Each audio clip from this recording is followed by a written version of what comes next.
Hey, good evening, everybody. It is your favorite show for Astros baseball, the Crawford Chronicles, on a Thursday night. I am Bryles. As you notice, I'm rolling solo tonight. No PK, no Chris. PK is moving into his new house with his family right now. Chris is working on the All-Star team for League City. So you've got me solo wrapping up the series in Minnesota. So before we even get to that, because that's not necessarily the good news, let's get to a little bit of good news. Today we found out we're getting a new pitcher coming up from AAA to help out this bullpen. Because guys, this bullpen has not been good. Let's just put it that way. So Alimber Santa is coming up from the Sugarland Space Cowboys. If you guys saw that viral video that he had, where he actually got the call of, going to the major leagues. All his boys from AAA were around him. They got to celebrate, and he was obviously very emotional. So that was really cool to see. But anyway, let's get to the good stuff with him. I mean, he looked phenomenal in AAA. We're talking a 1.42 ERA, 0.9 whip, 24 strikeouts and 7 walks and 19 relief innings this season. So he obviously has been doing everything that he needed to do to get that call. Good for him. Very proud of him. Glad we're going to have him there. And speaking of, some more good news, the bullpen got Nate Pearson as well. Obviously, he had been hurt and on the IL the entire season until just recently in this last series. We got to see him for 1 inning, and he looked really good. So that's the good news. Also coming off the IL, we got to see Jake Myers play a little center field. That was nice. And we got to also see Jeremy Pena. Both these guys being added to the lineup are definitely going to help with all the injuries that we've had. Don't get me wrong on that one.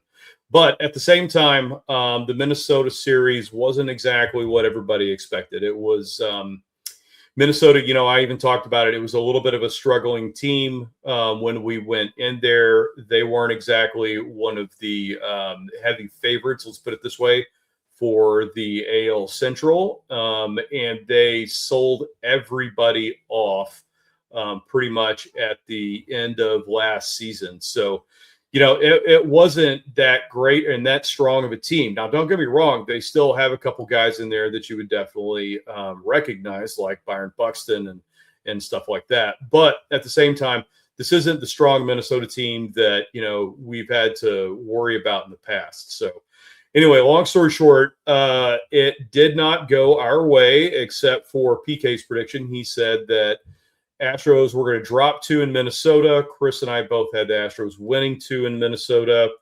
And it started off on Monday with a loss. So we lost 3-6 on Monday. That was the rain delay game. Imai came in, started the game, looked pretty good starting off. And then, after that, we had the rain delay. He had 2 bad pitches, guys. He gave up a home run to the same guy, to Josh Bell. So Josh Bell, hit 2 home runs off of Imai.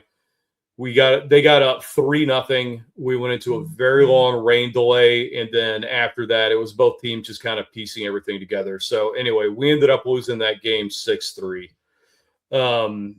Anyway, going into Tuesday's game, this one we were able to squeak out. The boys were fighting hard. We won this one 2-1. This was also a little bit of a bad news at the beginning of this game. About an hour before the game started, we found out that LMJ was not feeling so well. He had pulled a muscle.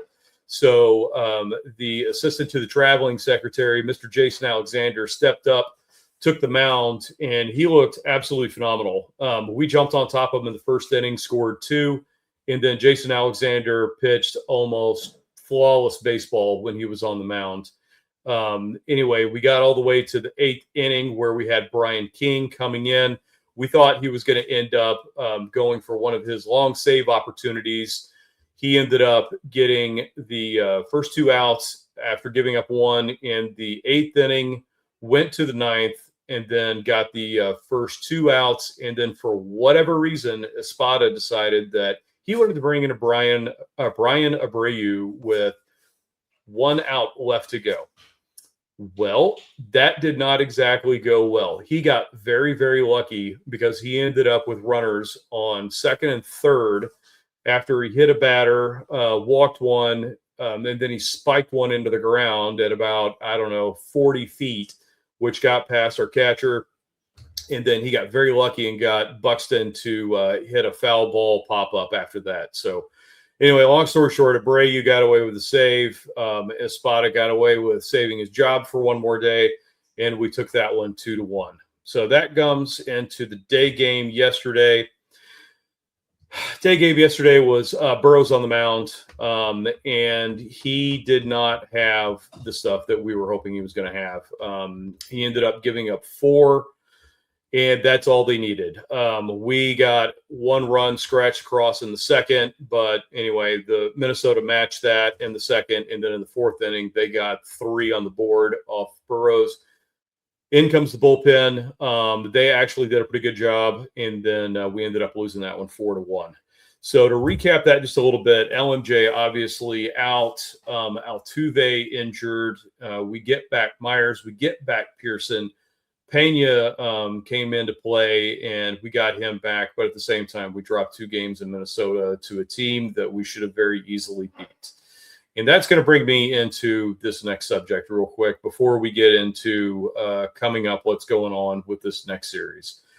At this point, this is not a good baseball team.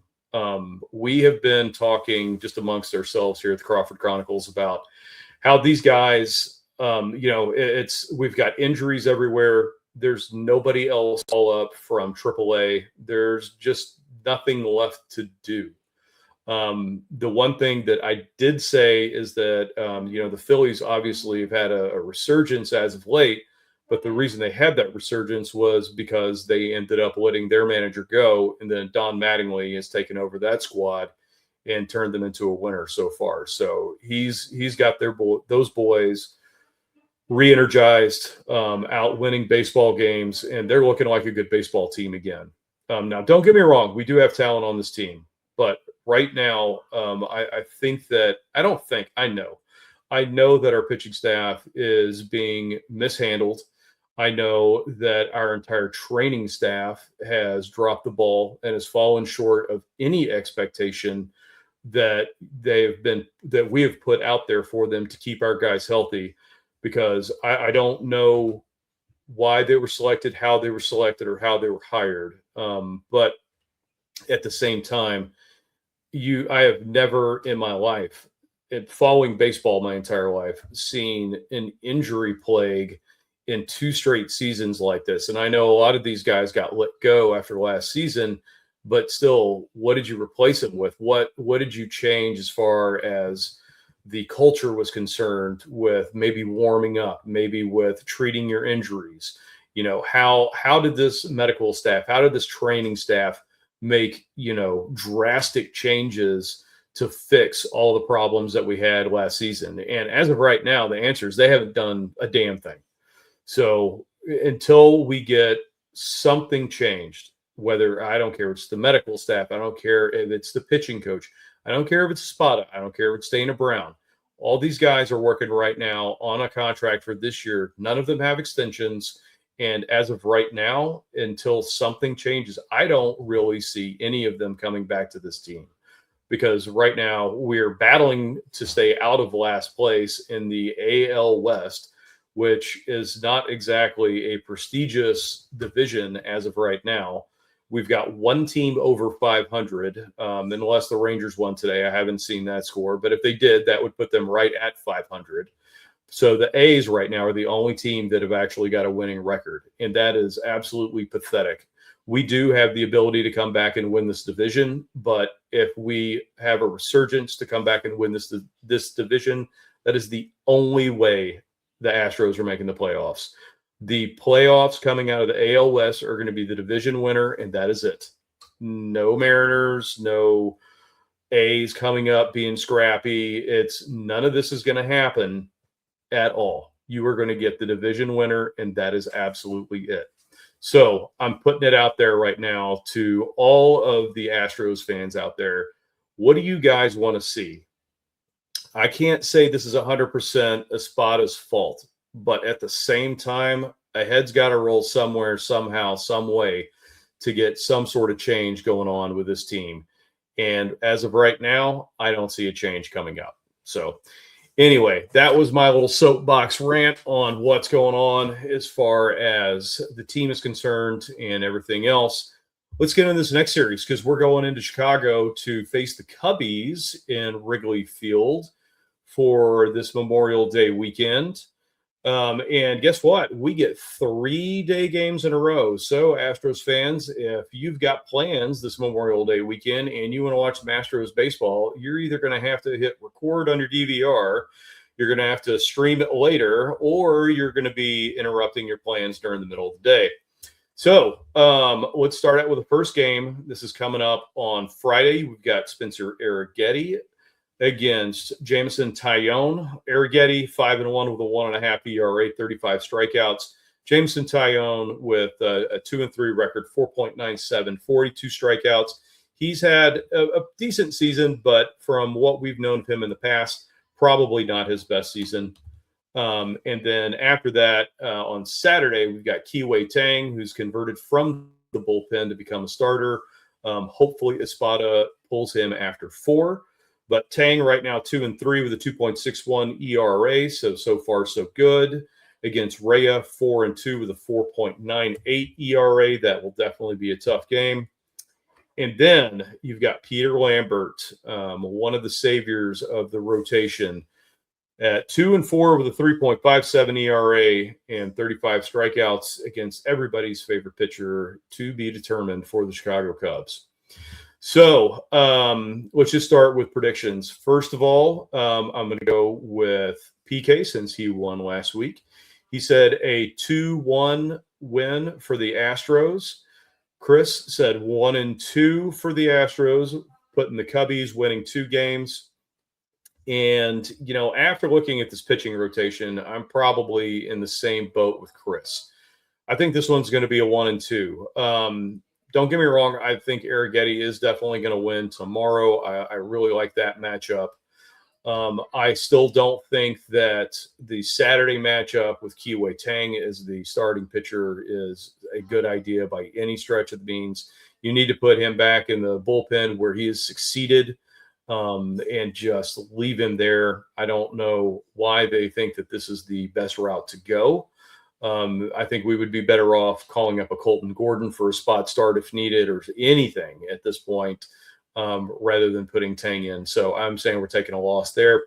And then Lambert, even though he has looked very good for us in the recent past, his last start wasn't exactly something that you would get too excited about. So I really don't feel that one. And not only that, with that being a Sunday game, that is a getaway game as we go to Dallas from there. So you're going to be traveling right after that. So you've got day game, travel, and then you're going straight into Dallas. So anyway, I do not like our chances on Sunday either.